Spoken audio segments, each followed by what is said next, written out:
जी प्यारे बच्चों, कैसे हैं आप? मैं उम्मीद करता हूं कि आप सब ठीक होंगे। So welcome to GS academy YouTube channel. आज की वीडियो में आपसे बात करने वाले हैं हम how to write a chemical formula, यानी कोई केमिकल फॉर्मूला अगर आप लिखना है तो आप कैसे लिखेंगे।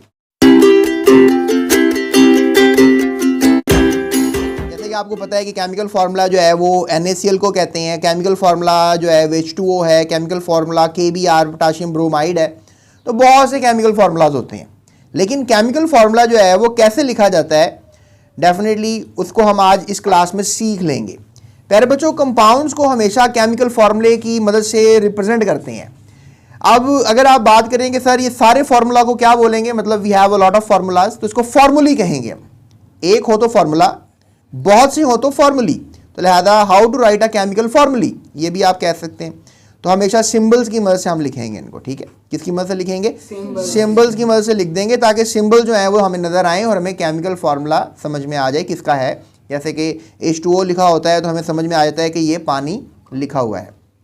या फिर आपने पढ़ा होगा C6H12O6 लिखा हुआ है तो समझ में आ गया कि ये केमिकल फार्मूला ग्लूकोज का है। या फिर लिखा हुआ है C6H6 तो ये केमिकल फार्मूला लिखा हुआ है बेंजीन का। तो लिहाजा देखें, आप सिर्फ सिंबल्स लिखते हैं और आपको समझ में आ जाती है कि आप किस चीज़ का केमिकल फार्मूला लिख रहे हैं। तो प्यारे बच्चों, how to write a chemical formula, इसके स्टेप्स हैं। ये बोर्ड का लॉन्ग क्वेश्चन बनता है, स्पेशली लाहौर बोर्ड वालों के लिए गैस है कि बोर्ड का जो है ये लॉन्ग क्वेश्चन बन जाता है। तो लिहाजा एज अ लॉन्ग क्वेश्चन जो है आप इसको तैयार कर सकते हैं। तो लिहाजा चलते हैं हम पहले पॉइंट की तरफ। पहला पॉइंट कहा जा रहा है कि जो एलिमेंट्स होते हैं, मतलब जो केमिकल फार्मूला में आपको पता है एलिमेंट्स होते हैं। लेट्स से दैट ये बेंजीन है, इसके अंदर हमारे पास कार्बन है और हाइड्रोजन है। तो इसमें दो एलिमेंट्स हैं, कार्बन और हाइड्रोजन। तो दैट सेइंग के जो सिंबल्स होते हैं, जब भी आप केमिकल फार्मूला के सिंबल लिखते हैं तो आपने साइड बाय साइड लिखना है उनको, मतलब एक दूसरे के एक साथ साथ लिखना है। और इसके साथ आपने पहले पॉजिटिव आयन लिखना है, बाद में नेगेटिव आयन लिखना है। यानी कि जब आप केमिकल फार्मूला लिखते हैं तो पहले आप पॉजिटिव वाली बॉडी लिखेंगे, पॉजिटिव सिंबल लिखेंगे, बाद में आप नेगेटिव लिखेंगे। ये पहला एक स्टेप है, ये पहला एक समझ लें कि असूल है, आपने इसको याद रखना है। उसके बाद प्यारे बच्चों, दूसरी बात ये की जाती है कि जब भी आपने केमिकल फार्मूला लिखना है, लेट्स से दैट किसी रेडिकल का लिखना है, राइट, तो आपने जब वैलेंसी लिखनी है तो वो हमेशा टॉप राइट साइड पे लिखनी है। जैसे मैं आपको समझा देता हूँ। जैसे फॉर एग्जांपल हमारे पास अब ये एक सिंबल है, ठीक है, दैट इज सोडियम, इसे हम सिंबल कहेंगे। ये वाली साइड जो है इसकी टॉप लेफ्ट साइड है और ये वाली टॉप राइट साइड है, ठीक है, टॉप राइट साइड है और ये टॉप लेफ्ट साइड है। ये बॉटम लेफ्ट है और ये बॉटम राइट है। तो जब भी वैलेंसी लिखनी है हम, ठीक है, क्या लिखना है? वैलेंसी लिखनी है। तो प्यारे बच्चों, वैलेंसी लिखते हुए आपने इस बात का ख्याल रखना है कि वो सिंबल की टॉप राइट साइड पे लिखी जाएगी। Let's say that if you want to take another example, अब कैल्शियम है तो आपने वो 2+ इस तरह लिख देना है। लेट्स से दैट के समथिंग एल्स लाइक मैग्नीशियम, तो आपने 2+ इस तरह लिख देना है। लेट्स से दैट हमारे पास कोई और चीज़ है, जैसे we have something like potassium, तो आपने इसको 1+ लिख देना है। इस तरह से मतलब आपने हमेशा टॉप राइट साइड का इंतखाब करना है वैलेंसी लिखने के लिए। अब नेगेटिव की वैलेंसी, लेट्स से क्लोरीन है तो 1 नेगेटिव, वो भी देखें आपने टॉप राइट साइड का इंतखाब किया वैलेंसी लिखने के लिए। तो लिहाजा जब भी आप वैलेंसी लिखेंगे तो आपने टॉप राइट साइड का ही इंतखाब करना है वैलेंसी लिखने के लिए, ठीक है। टॉप राइट कॉर्नर भी आप कह लें, ठीक है। तो ये आपको यहाँ पर नज़र आ रहा है, that is the top right corner, right. इसमें आपको सोडियम, कैल्शियम और क्लोरीन और ऑक्सीजन के ऑक्साइड आयंस नज़र आ रहे हैं, इनकी वैलेंसियाँ टॉप राइट कॉर्नर पे आपको नज़र आ रही हैं। प्यारे बच्चों, फार्मूला बनाने के लिए उन्होंने आपको एक और स्टेप बताया है, एक और मेथड बताया है। इसे हम कहते हैं बेसिकली क्रिस क्रॉस या क्रॉस एक्सचेंज मेथड। अब आप कहेंगे सर ये क्रॉस एक्सचेंज मेथड क्या है? जैसे फॉर एग्जांपल यहाँ पे हमारे पास अब सोडियम है, अब आपको पता है इसकी वैलेंसी 1+ है, टॉप राइट कॉर्नर पे हमने लिखा है। और क्लोरीन की वैलेंसी जो है वो 1- है, टॉप राइट कॉर्नर पे हमने इसको वैलेंसी को लिखा है। अब साइंसदानों ने क्रॉस एक्सचेंज का हमें कॉन्सेप्ट दिया है। तो अब ये क्रॉस एक्सचेंज क्या होता है, यानी कि ये जो टॉप राइट साइड पे आपको नज़र आ रहा है कि एक वैलेंसी है, उसको उठा के आपने बॉटम राइट पे ले आना है। फिर आपके पास टॉप राइट पे हमारे पास एक और वैलेंसी लिखी है, उसको आपने बॉटम राइट पे ले आना है। अब देखो जहाँ पर 1 होता है उसको लिखना ज़रूरी नहीं होता, और क्लोरीन का भी देखें यहाँ पे भी 1 लिखना ज़रूरी नहीं है और यहाँ पे भी 1 लिखना ज़रूरी नहीं है, so I am not writing it. अब आपने जब इसको क्रॉस करना है, यानी कि क्लोरीन की वैलेंसी को आपने सोडियम की बॉटम राइट साइड पे जब लाना है, या सोडियम की जो वैलेंसी है उसको आपने क्लोरीन की बॉटम राइट साइड पे जब लाना है, तो आपने प्यारे बच्चों सिर्फ इंटीजर लेकर आना है। इंटीजर क्या होता है? 1 2 3 4 5, ये इंटीजर्स हैं।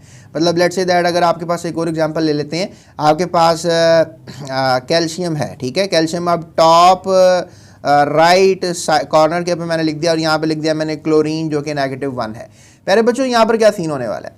यहाँ पर ये जो हमारे पास अब टॉप राइट वाली जो वैलेंसी है, इसको हमने कहाँ ले जाना है? क्लोरीन के बॉटम राइट की तरफ। यहाँ पर हमने टॉप राइट वाली वैलेंसी को हमने ले जाना, लेकिन जब वैलेंसी हम लेंगे तो चार्ज नहीं हमने लेके जाना नीचे, हमने सिर्फ इंटीजर्स को लेके जाना। कैसे देखें? यहाँ पर हमने कैल्शियम के ऊपर जो चार्ज है वो हम यहाँ पर वैलेंसी जो है हमने ले गए, तो यहाँ पर क्या लिखा हमने? क्लोरीन के नीचे यहाँ 2 लिख दिया, ठीक है, बॉटम राइट पे। और जो यहाँ 1 था, यहाँ 1 लिखना ज़रूरी नहीं होता, तो लिहाजा यहाँ कैल्शियम के नीचे जो बॉटम राइट है वहाँ 1 लिखने की ज़रूरत नहीं है। तो क्या फार्मूला बन गया? CaCl2। अब आप कहें कि सर कोई और भी एग्जांपल दे दें, तो लेट्स टेक अनदर एग्जांपल। अब कैल्शियम 2+ है और ऑक्सीजन जो है माइनस है, 2- है। तो प्यारे बच्चों अब यहाँ पर भी वही सीन होगा, क्रॉस एक्सचेंज कर देंगे, ठीक है। जब क्रॉस एक्सचेंज करेंगे तो यहाँ पे भी 2 आ जाएगा और यहाँ पे भी 2 आ जाएगा। अब 2 का रेशो जो है आपको पता है कि क्या होता है? 2 का रेशो जो है वो 1 होता है, तो लिहाजा 1 फिर आ जाएगा यहाँ पे, क्योंकि 2 से कैंसिल हो रहे हैं। तो 1 आ गया तो आपको ज़रूरत ही नहीं है जनाब लिखने की 2, आप सिर्फ लिख दिए CaO, दैट इज़ क्विकलाइम। आपने पीछे टेबल में पढ़ा था अगर आपको याद हो, क्विकलाइम वाज कैल्शियम ऑक्साइड, ठीक है, अगर आपको याद हो तो आप ये देख सकते हैं कैल्शियम ऑक्साइड, ठीक है, क्विकलाइम इसको कहते हैं, इसको हम कार्बन कैल्शियम ऑक्साइड भी कहते हैं। ये मैंने आपको पहले करवाया था, पेज नंबर 8 पे लिखा हुआ है। तो प्यारे बच्चों क्विकलाइम का भी आपने फार्मूला बना लिया। क्या बना लिया? CaO। वहाँ पर लिखा होता ना CaO, आज मैंने आपको बताया कि ये बना कैसे है। That is the step to write a chemical formula. और कौन सा मेथड है ये? Cross exchange method. आप कहेंगे सर एक और बनाओ ज़रा, चलो मैं आपको बुक के अलावा बना के दिखाता हूँ, ठीक है। तो प्यारे बच्चों यहाँ पर देखो, हमारे पास यहाँ पर एल्यूमिनियम है जिसका चार्ज जो है वो +3 है, और फिर ऑक्सीजन ही ले लो जिसका चार्ज है 2-, राइट। अब क्या सीन हो रहा है यहाँ पे? क्रॉस एक्सचेंज, क्योंकि फार्मूला बनाना है ऑक्सीजन का और एल्यूमिनियम का, क्या बनाना है? फार्मूला बनाना है। तो लिहाजा इसको क्रॉस इधर कर देंगे, इसको क्रॉस इधर कर देंगे। अब क्या बनेगा? Al। तो यहाँ पर क्या हो रहा है जी? 2 आएगा और ऑक्सीजन के साथ नीचे क्या आ जाएगा? तो ये एल्यूमिनियम ऑक्साइड का फॉर्मूला होगा, एल्यूमिनियम ऑक्साइड, राइट। हो गया क्लियर? चलो अभी मसला और बड़ा कर लेते हैं। तो प्यारे बच्चों इस तरह से हम एक और ले लेते हैं। We have a calcium phosphate formula. मैं आपको दिखा देता हूँ, मैं ये भी समझाता हूँ आपको ये कैसे बना है कैल्शियम फॉस्फेट। आप ज़रा फॉलो कीजिएगा। कैल्शियम जो है वो 2+ है और जो फॉस्फेट है वो 3- है। अब देखिए बहुत से एलिमेंट्स मिलके भी रेडिकल बनाते हैं। अब मैंने फॉस्फेट के ऊपर चार्ज लगाया है, मैंने खाली P के ऊपर या ऑक्सीजन के ऊपर चार्ज नहीं लगाया, और यहाँ पे मैंने एक एलिमेंट के ऊपर चार्ज लगाया है। तो ये वाला पॉलीएटॉमिक रेडिकल हो गया, ये मोनोटॉमिक रेडिकल हो गया। एक नई बात बता रहा हूँ मैं आपको। तो प्यारे बच्चों जब यहाँ पर क्रॉस एक्सचेंज करना है तो ब्रैकेट पैरेंथेसिस का इस्तेमाल करना है, ध्यान करें। अब क्या होगा? 3 नीचे आएगा, यहाँ पर 2 नीचे आएगा, ऐसे ही होना है। जब यहाँ पे कैल्शियम के साथ क्या आ जाएगा? नीचे बॉटम में 3 आ जाएगा। एग्री कर गए आप लोग? अब जो फॉस्फेट है तो फॉस्फेट के साथ नीचे क्या आएगा? 2। लेकिन ऐसे लिखना गलत है, क्योंकि ये 2 एटम्स वाला रेडिकल था। एक एटम वाला होता तो हम ठीक है 2 नीचे लगा देते, that's it, finish, game over. लेकिन यहाँ पे क्या लगाना पड़ेगा? ब्रैकेट्स। तो ये बना कैल्शियम फॉस्फेट का फॉर्मूला। दोबारा देख लें, Ca3 फिर PO4 और होल्ड ट्वाइस। ये बन गया फॉर्मूला कैल्शियम फॉस्फेट का। तो ये कैल्शियम फॉस्फेट का फॉर्मूला है। तो प्यारे बच्चों ये हमारे पास जनाब थर्ड पॉइंट भी क्लियर कर दिया, क्रॉस एक्सचेंज मेथड। कौन सा मेथड? Cross exchange method. आओ आप सारी जिंदगी के लिए याद रखेंगे कि जब भी फॉर्मूला बनाना होता है तो वैलेंसियाँ क्रॉस हो जाती हैं। अब आप कहेंगे सर ये चौथे पॉइंट में कौन सी कहानी है, ज़रा ये भी जल्दी से सुना दें। चौथे पॉइंट में प्यारे बच्चों कहानी है ऑफसेट की, ऑफसेट की कहानी। अब आप कहें सर ये ऑफसेट की कहानी क्या है? मैं आपको भी बताता हूँ। जैसे फॉर एग्जाम्पल मैंने अभी आप ये सामने ये फॉर्मूला लिखा था, जब 2 और 2 थे, 2 और 2 थे, तो मैंने नीचे लिखा था 2 और 2 दोनों नहीं लिखे थे, यानी मैंने ऑफसेट कर दिया था। क्या कर दिया था मैंने? साइड नहीं, ऑफसेट। क्या कर दिया था? ऑफसेट। ये वैलेंसियां क्या हो गई हैं? ऑफसेट हो गई हैं। या कह लें कि आप जब कैल्शियम के ऊपर +2 चार्ज है, ऑक्सीजन के ऊपर -2 चार्ज है, तो दोनों वैलेंसियां आपस में कैंसिल हो गई हैं, बस आप सिंबल लिख दें CaO, that's it, finish, the story is over. यही फार्मूला है। जब दोनों चार्जेस सेम होते हैं तो वैलेंसियां ऑफसेट हो जाती हैं। जैसे फॉर एग्जांपल आपको समझाता हूँ, एल्यूमिनियम पे +3 चार्ज था, नाइट्रोजन पे -3 होता है, अब 3 नेगेटिव और 3 पॉजिटिव कट गया आपस में, फिर तो फार्मूला क्या बना, AlN। तुमको सर ये कौन सा कंपाउंड है, इसे कहते हैं एल्यूमिनियम नाइट्राइड। क्या कहते हैं इसको, एल्यूमिनियम नाइट्राइड। तो प्यारे बच्चों ये है एल्यूमिनियम नाइट्राइड और वैलेंसी ऑफसेट है यहाँ पे। चलें बुक से देख लेते हैं। तो प्यारे बच्चों ऑफसेट वैलेंसी मैंने आपको क्लियर कर दिया है। वैसे देख लें यहाँ पर कि अगर वैलेंसी अगर सेम होती हैं तो इनको ऑफसेट कहते हैं। इसकी आप हेडिंग भी लगा सकते हैं और इनको लिखने की ज़रूरत नहीं होती केमिकल फार्मूला में, और आप कह सकते हैं कि इंडिकेट किया जाता है सेम पोजीशंस पे, जैसे NaCl ऑफसेट है क्योंकि सोडियम की भी 1 वैलेंसी और क्लोरीन की भी 1 वैलेंसी है। इस तरह से आप कह लो कि कैल्शियम क्लोराइड का केस है, तो इसमें हमने वैलेंसी को ऑफसेट नहीं किया। क्यों नहीं किया, क्योंकि कैल्शियम की और क्लोरीन की दोनों की वैलेंसी सेम नहीं है। क्लोरीन की 1 होती है, कैल्शियम की 2 होती है। अब हमने कैल्शियम का 2 तो उतार लिया, हमने क्रॉस एक्सचेंज कर लिया है। क्लोरीन का 1 आपको पता है वो लिखा हुआ है, जहाँ कुछ नहीं होता वहाँ 1 होता है, तो लिहाजा ये ऑफसेट नहीं है। ये ऑफसेट है, यहाँ पर ऑफसेट नहीं है, तो लिहाजा इस तरीके से हम फार्मूलाज लिख सकते हैं। अब तुम कहोगे सर आखिरी पॉइंट में कौन सी कहानी है वो भी सुना दें। आखिरी पॉइंट की कहानी भी सुन लें। आखिरी पॉइंट की कहानी है पैरेंथेसिस की। तो प्यारे बच्चों पैरेंथेसिस क्या होती है, इसे हम ब्रैकेट्स को पैरेंथेसिस भी कहते हैं। मतलब ब्रैकेट्स के लिए आज हमने एक नया लफ्ज़ सीख लिया है, that is parenthesis, PARENTHESIS, brackets, right.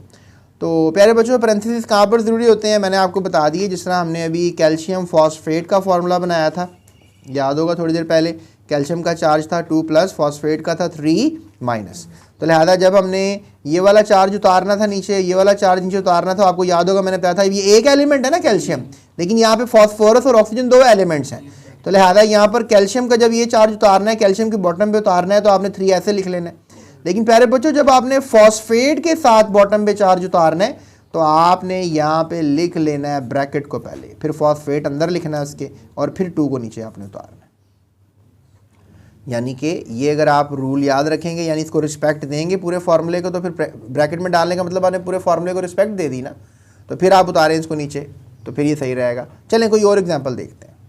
तो let's take an example of aluminium sulphate. अब प्यारे बच्चों एल्यूमिनियम जो है वो 3+ होता है और सल्फेट होता है -2, ठीक है, ये फार्मूला हो गया। अब देखो यहाँ पर एल्यूमिनियम एक एलिमेंट है, लेकिन यहाँ पे एलिमेंट क्या है, सल्फर और 2 एलिमेंट्स हैं, तो लिहाजा इसको पूरे को आपने रिस्पेक्ट देनी है सल्फेट को, ठीक है, इसका क्या नाम है सल्फेट।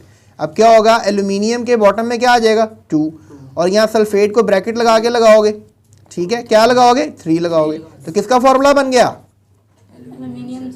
हाँ शाबाश, किसका फार्मूला बन गया, तो जनाब ये हमारे पास एल्यूमिनियम सल्फेट का फार्मूला और उसका एक मेथडोलॉजी पैरेंथेसिस। इस ब्रैकेट्स को क्या बोलोगे, पैरेंथेसिस। तो प्यारे बच्चों अगर आपके पास आयन है कॉम्बिनेशन के लिए 2 या 2 से ज़्यादा एटम्स हैं तो उसको रेडिकल कहेंगे। देखें ना यहाँ पर 2 से ज़्यादा एटम्स हैं ना, यहाँ पे भी 2 ज़्यादा, कितने एटम्स कितने हैं देखें, सल्फर 1 है, ऑक्सीजन 4 हैं, कितने एटम्स हैं 5। यहाँ पे फॉस्फेट 1 है और ऑक्सीजन 4 हैं, कितने एटम्स हैं 5। तो ये पॉलीएटॉमिक रेडिकल कहलाएगा। बेरिंग का नेट चार्ज और नेट, जैसे सल्फेट है जिस तरह के फॉस्फेट है, तो then the net charge represent the valency of the radical, है ना। इसके ऊपर जो ये जो ऊपर चार्ज लिखा हुआ है 3- थोड़ा सा गलत नीचे करके लिख दिया इन्होंने, यहाँ नहीं लिखना आपने, ऊपर यहाँ पे लिखना 3- है। तो 3- का मतलब है कि इसके ऊपर ये चार्ज है, यहाँ भी सल्फेट का थोड़ा सा उन्होंने गलत कर दिया, यहाँ पर आपने ऊपर करके लिखना है 2- है। तो कोई ना कोई चार्ज होता है ना रेडिकल के ऊपर, पॉलीएटॉमिक रेडिकल कोई ना कोई चार्ज होता है। The chemical formula of the compound with written explain 2-3 example को हमने देख के चलना है, ठीक है, 3-4 एग्जांपल को क्या देख के चलना है कि नेगेटिव रेडिकल जो है वो आपने बाद में लिखना है, नेगेटिव रेडिकल को आपने पैरेंथेसिस में लिखना है। ध्यान करें आपने यहाँ पे नेगेटिव रेडिकल को किस में लिखा है, पैरेंथेसिस में। यहाँ पर भी आपने नेगेटिव रेडिकल ब्रैकेट में पैरेंथेसिस में लिखा है, ठीक है। अब ब्रैकेट इस्तेमाल ना करें ना लफ्ज़, केमिकल फार्मूले के अंदर जो ब्रैकेट का लफ्ज़ है उसके लिए आपने पैरेंथेसिस का इस्तेमाल करना है। तो एक नया लफ्ज़ मैंने आपको बता दिया ना। सो इस तरीके से for example chemical formula for aluminium sulphate is written as Al2SO4 whole thrice. फिर इस तरह कैल्शियम फॉस्फेट का क्या फार्मूला होगा, Ca3PO4 होल ट्वाइस। तो ये हो गया हमारा लेक्चर आज का, जिसमें हम सीख लिया how to write a chemical formula. तो होप सो आपको समझ में आ गई होगी। इफ यस तो अभी सब्सक्राइब करें, सब्सक्राइब किए बगैर मत जाइएगा।